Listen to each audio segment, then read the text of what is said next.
I have a very important tip. If you are choosing a new vinyl liner for your vinyl liner swimming pool and you're trying to pick a color, which color is the best one?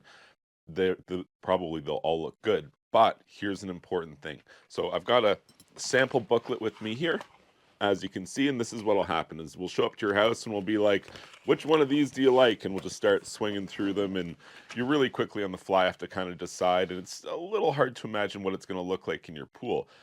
But here's what I always tell people. So usually you'll just end up going through and you'll pick a couple that you like, and they all seem the same, but they're not. So here's the thing. I tell people to choose a liner based on the stock that it's printed on. And what's the stock? Well, let me give you an example. That's the stock there. Let me give you a different example. Look at this one here. Look at the stock that this one's printed on. So this is a dark print liner printed on blue stock, but you can also have dark prints on lighter stock. Like this is a pretty dark print, but it's on lighter stock. So what does all this mean and what's the point of this? Well, as your liner ages, the color's going to wear away. And if you read the warranty, you'll probably discover that the color's not covered under your warranty.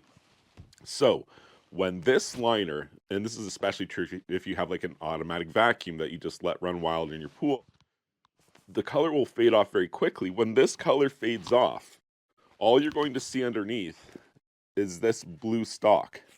You won't even see it. But this one here's a good example. If you wore some tracks into this one, man, you'd be able to see that from outer space because of the light colored stock that the liner pattern is printed on.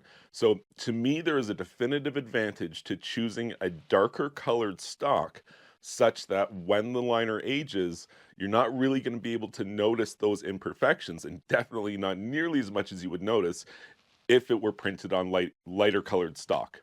If you found this information helpful, please be sure to like this video and subscribe to my YouTube channel. And you can check out my website, swimmingpoolsteve.com.